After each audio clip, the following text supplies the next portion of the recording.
안녕하십니까. 재창조 환경부 신영입니다. 자, 이번에 읽은 책은 창세기 다시 보기 이 책을 봤고요. 차준희 지음이라고 되어 있고 대한기독교 서회에서 이 책을 냈습니다.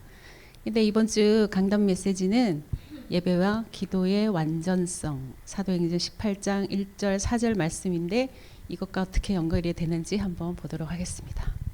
창세기 다시 보기. 여기서 이제 차준희 교수님이라고 해야 되나? 뭐라고 해야 되나? 하여튼 이분이 창세기는 1장하고 2장하고 이게 창조 얘기가 두 번 나오거든요. 근데 이제 1장은 이분이 하시는 말씀은 하늘에 초점을 뒀다 라고 얘기를 하고 2장에는 이제 땅에 관심이 있는데 2장에 보면은 사람을 자세하게 이렇게 설명을 하고 있거든요. 그래서 이분은 이렇게 1장은 이제 우주를 향해서 2장은 이제 땅을 향해서 이런 식으로 이제 관점을 받더라고요. 이렇게 얘기를 하고 그다음에 이제 1장 26절 우리가 이 말씀이 나오는데 이분 말씀은 기존에는 삼위일체를 얘기하는 거 맞는데 자기는 이거 아니다. 아니다.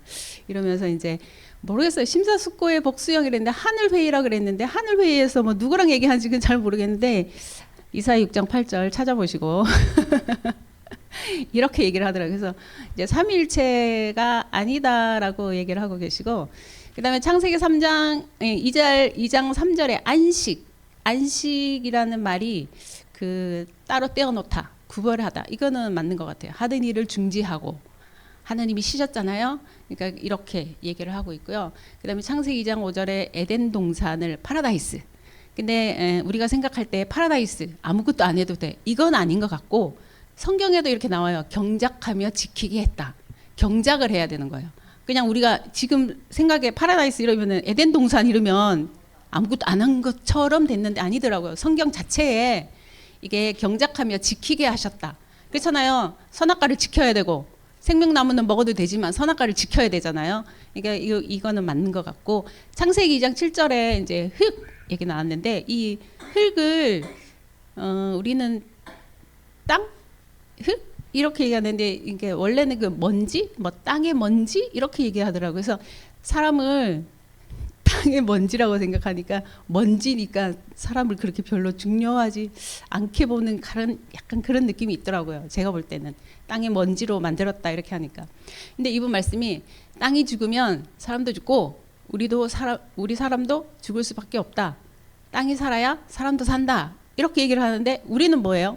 사람이 회복되면 땅이 회복된다. 이렇게 보잖아요. 근데 이분은 반대로 땅이 회복돼야 사람이 회복되고 뭐 이렇게 얘기를 해서 좀 다르다 이런 생각이 들었고 근데 그러니까 우리가 볼 때는 방주 사건이 땅이 타락한 게 아니잖아요. 사람이 타락을 해서 방주 사건이 일어나는 거지. 그러니까 땅이 저주를 받아 방주 사건이 일어난 것은 아니다. 이건 제 생각입니다. 뭐라고 해야 되지? 제 생각? 다락방? 하여튼 뭐 그렇습니다. 근데 이제 창세기 2장 7절 생명을 얘기하면서 하나님으로부터 나오는 생명의 숨을 필요로 하는 존재 맞는 것 같아요. 그러니까 하나님을 전적으로 의존을 해야 하는 존재 이렇게 얘기를 하셨고 2장 7절 선악과는 하나님과 사람의 관계 좋아요. 생명나무 영생. 근데 제가 얘기했거든요. 선악과는 하나님과 사람의 마지노선. 그러니까 창조주와 피조물의 경계선. 저는 이렇게 보거든요. 그러니까 그 선악과를 따먹으면 하나님이 먹지 마 이런 그 선을 지켜야 되는데 이제 그 선이다 저는 이렇게 봤습니다. 그리고 이제 두 번째 중요한 거 첫 번째 한번 내려주세요. 내려주시면 창조 이야기입니다. 여러분 이야기입니다. 소설일 수도 있습니다. 이자 올려주세요. 인간의 타락 이야기입니다. 이야기 만들어진 이야기. 창세기 3장 이제 여기서 이분이 뭐라고 하냐면 뱀이 나오잖아요. 근데 악의 기원을 말하는 것이 아니다. 성경에는 악의 기원을 말해주지 않는다. 악의 현실에 살고 있는 사람의 자세를 말하는 거다. 이렇게 얘기를 하고 있고 악 자체의 존재와 기원을 설명하지 않는다라고 이분이 말씀하셨어요. 그리고 성서는 하나님의 존재와 그 기원에 대해서도 침묵으로 일관하고 있기 때문에 하나님의 살아 계시면 그냥 우리가 살아 있을 거야 이렇게 당연하게 받아들여지는 거지 하나님의 존재에 대해서 그 기원에 대해서 설명하지 않는다 이렇게 얘기를 하면서 하나님의 기원이 신비의 영역으로 가려져 있고 악도 인간 실존을 둘러싸고 있는 하나의 신비로서 그 기원이 결코 해명되지 않는 불투명한 실존이다 이렇게 얘기를 하고 있어요. 그러면은 에스겔에 나오는 뭐 되게 타락했다 뭐 이런 것들이 이분은 그 안 보나 봐요. 그래서 이렇게 설명을 하고 있고 그다음에 예? 예언서 종국이 뭐해요? 이걸 못 알아듣는데 근데 봐요. 죄의 사중 파괴성 이거를 얘기를 하셨어요. 그래서 불순종, 인간 본연의 위치를 벗어나 하나님과 같이 높아지려고 했다라는 거 이거는 맞는 건데 이분은 밑에 보면은 구약이 전하는 참 구원은 1에서 4 관계 회복이다라고 얘기를 했어요. 이게 구원이라는 거를 첫 번째 하나님과 인간의 단절에서 두 번째 인간 스스로의 자기 분열에서 세 번째 인간과 인간의 관계가 깨짐에서 네 번째 인간과 자연 환경과 파괴 관계에서 회복하는 거 이거를 이분은 구원이다 라고 얘기를 했습니다. 그 다음에 세 번째 가인과 아벨 이야기입니다. 근데 여기서 이제 이분이 목사님 계속 얘기하신 재물보다 사람이 우선이에요. 그래서 몹시 화가 나 있는 태도가 문제다 라고 얘기를 했거든요. 근데 이제 화가 난 상태에서 제사를 드린 다음에 일어난 일이 이제 살인해서 죽였다 이렇게 얘기를 했는데 제가 성경에 창세기 4장 4절에서 5절에 보면 아벨은 자기도 양의 첫 새끼와 그 기름으로 드렸던 여호와께서 아벨과 그의 제물을 받으셨으나 가인과 그의 제물은 받지 아니하신지라. 그 다음 가인이 몹시 분하여 안색이 변하니. 그러니까 이게 제사를 드리기 전에 기분이 나빠야 되잖아요. 근데 얘는 제사를 드리고 나서 내 제물을 안 받았기 때문에 화가 난 거잖아요. 근데 이분은 화가 난 상태에서 제사를 드렸다는 거야. 그래서 제가 이게 이게 성경 얘기 아니네 이런 생각이 그러니까 자기 생각인 것 같아요. 성경 말씀이 아니잖아요. 그죠? 제사를 드렸는데 안 받아서 가인이 몹시 화가 났는데 이분은 그렇지 그 전에 이미 화가 난 상태에서 제사를 드렸다. 이렇게 얘기를 해서 재물보다 사람이 우선이다라고 말씀을 하고 있습니다. 그래서 일상적인 삶이 선이면 그 사람의 재물도 받으신다고 주장을 하는데 그럼 이분이 말하는 선은 무엇일까 궁금하고 약자에 대한 사회적 책임이라고 얘기했는데 근데 제가 여기서 약자가 아벨이고 강자가 가인일까요? 그래서 저는 강자가 혹시 아벨이지는 않을까요? 이런 생각이 듭니다. 그러니까 왜냐하면 이 사람은 강자가 약자를 쳐서 죽였다라고 생각을 하니까 강자가 아벨인 거잖아요. 근데 저는 복음으로 봤을 때 아벨이 오히지 강자가이지 않을까라는 생각이 들어갔고 가인은 하나님의 보살핌에서 벗어났대요. 이거 아니잖아요. 가인 못 죽이게 표를 줬잖아요. 그죠? 근데 이 사람은 보살핌에서 벗어났다. 이렇게 얘기를 하니까 애매합니다. 그리고 제가 이제 생각해 본 게 선악과를 먹었어요. 우리가. 하와가 선악과를 먹고 아담한테 줬어요. 이거 하고 아벨을 지금 가인이 죽였잖아요. 이게 두 개 중에서 어느 죄가 더 중할까? 생각을 해봤는데 답은 모르겠어요. 여러분 생각해 보시기 바랍니다. 근데 제가 아벨의 죽음을 보고 하나님이 선악과 먹으면 정령 죽으리라 했는데 저는 말씀 성취다. 어차피 사람 죽는데 뭐 이래 죽을 수도 있고 저래 죽을 수도 있는데 하나님 말씀이 성취가 되었다라고 보였습니다. 그 다음에 창세기 22장 여호와 이레가 나오잖아요. 근데 여기도 똑같아요. 재물보다 사람이 먼저예요. 그래서 이분은 하나님에 대한 아브라함의 신뢰와 복종이 우선시 되었고 하나님이 진정 기뻐하시는 예배는 예배자의 마음가짐 그 다음에 선한 행실 이게 중요하다고 말씀하시고 하나님이 원하시는 것은 희생 제물이 아니다라고 얘기를 하더라고요.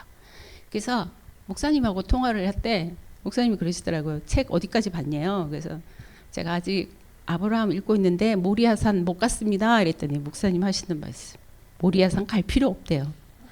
왜요? 그랬더니 어린 양이 없어. 그래서 엄청 대박으로 웃었습니다. 그래서 여기 22장 8절에 아브라함이 이르되 내 아들아 번제할 어린 양은 하나님이 자기를 위하여 친히 준비하시리라. 근데 제가 여기서 이 말씀을 딱 보면서 번제할 어린 양을 하나님이 자기를 위해서 준비하신다. 우리가 준비하는 게 아니다라는 것.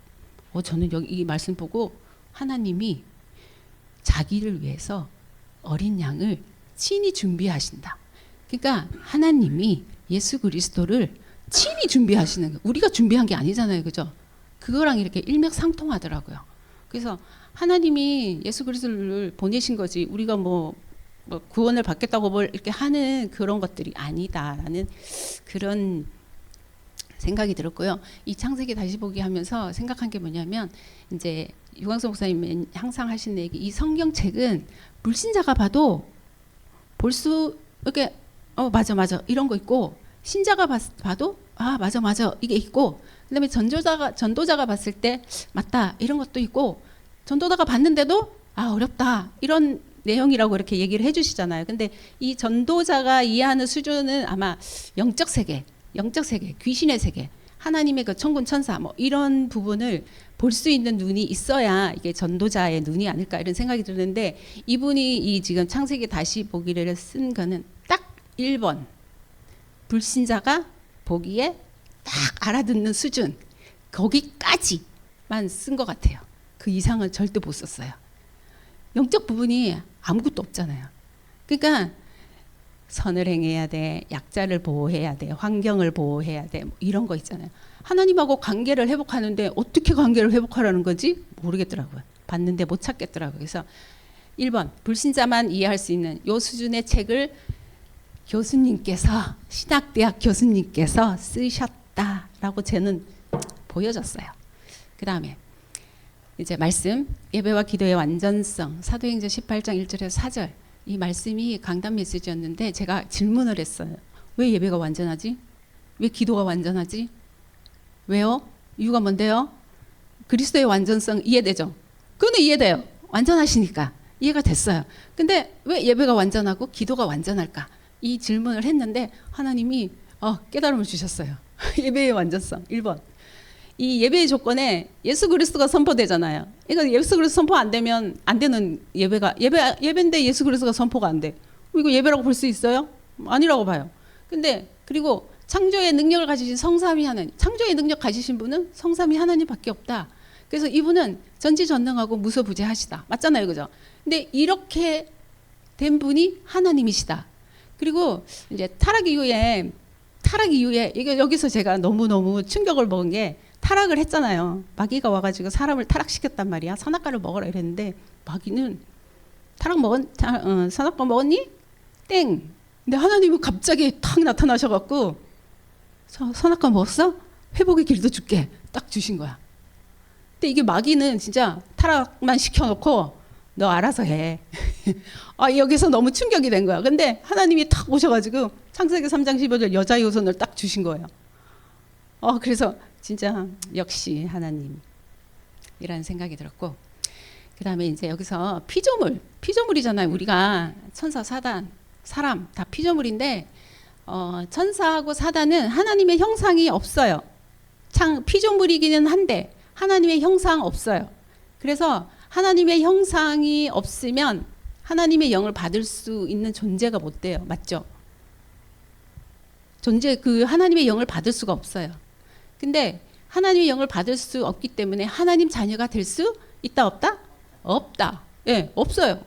근데 사람은 그냥 그래서 천사하고 사단은 그냥 심부름꾼일 뿐이에요.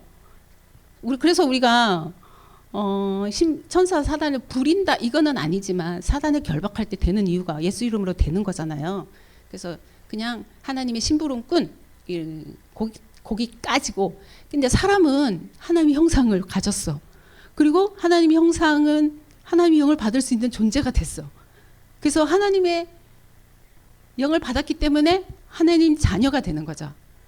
그래서 그 신약의 헤롯 세례 요한은 그 하나님의 영이 성령이 들어가진 않았어요.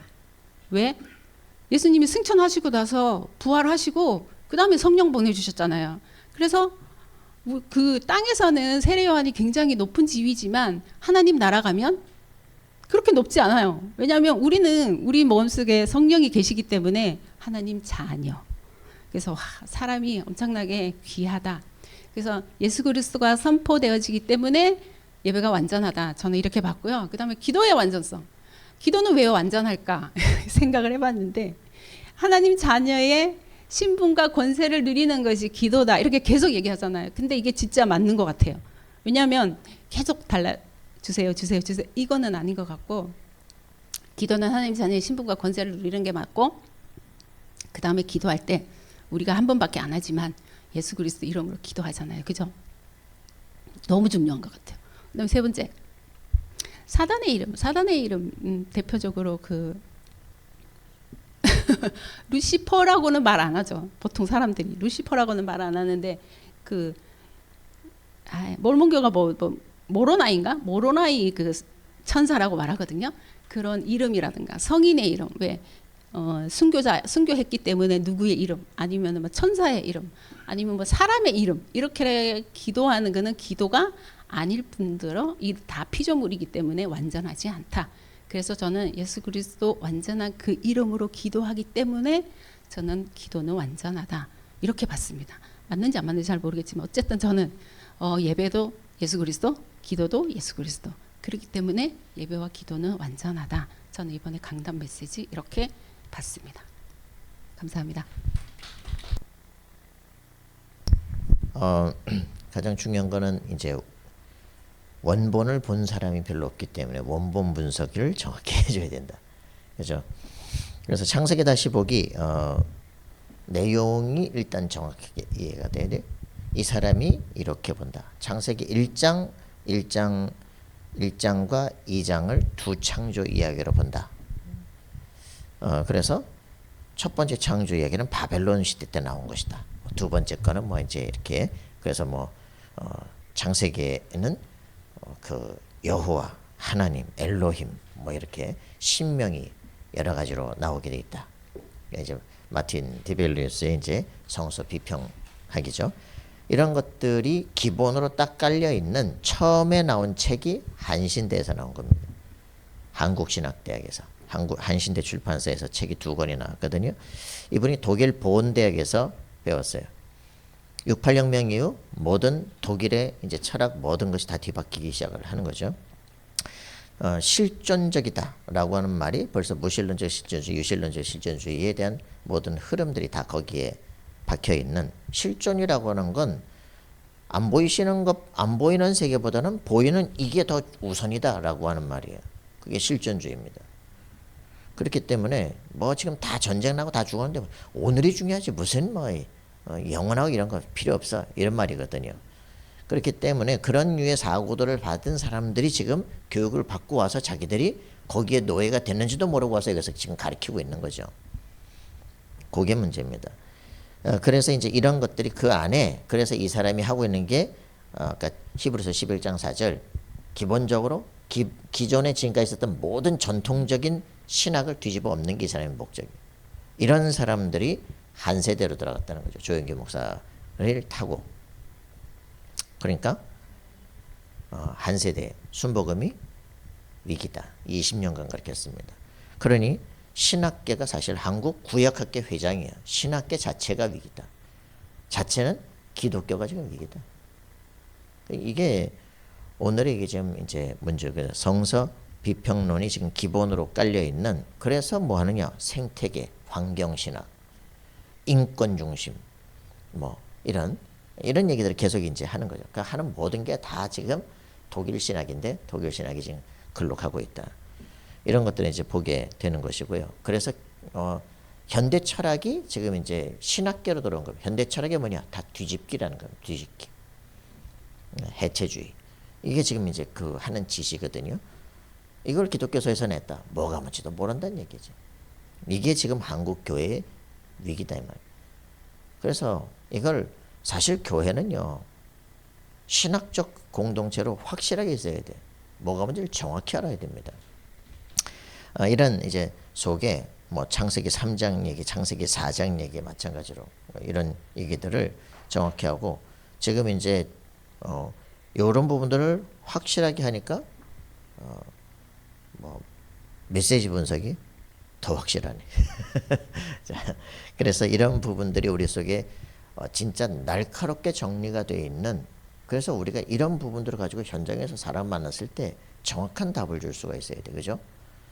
그래서 그냥 하는 말이 아니야. 근거가 있어. 그죠? 그래서 제가 교수를 뒤집는 방법은 뭐냐? 네가 지금 좌파야? 극좌파야? 그럼 극좌파를 한번 보자니까. 극좌파의 책이 이렇게 돼 있어. 거기에 뭐라고 써 있냐? 그럼 너는 왜 논리적이지 않아? 자기 갖고 있는 기존 틀이 무너져 버리는 거야. 그 틀을 깨지 않으면 바벨탑의 기초를 무너뜨려야 폭삭 무너져 버려. 그래야 다시 세우지. 와, 고집이 있다니까. 내가 배운 게 있는데 내가 누군데 말이지. 목사가 다락방 한다는 건 그냥 자신의 기초를 무너뜨려야 다락방이 가능한 거예요. 다 신학적 배경 다 있거든요. 침례교 선언 침례교 신학으로, 뭐 성교교 선언 성교교 신학으로, 합동측은 또 합동측으로, 막 지역성 가지고 그 뿌리가 근원이 안 무너지면 다락방 불가능하다. 자, 그래서 우리가 이 보고 그냥 지금까지 설교 그냥 듣고 있으나 같이 이게 뿌리가 다 있는 거예요. 보이지 않는. 이게 무너지지 않으면 결국은 지 색깔대로 다 바꾸기 시작합니다. 우리가 계속적으로 우리 근원적인 것들이 치유되는 근원적인 것을 갈아야 돼. 그죠? 그런 응답을 드리는 우리가 되기를 바라고요.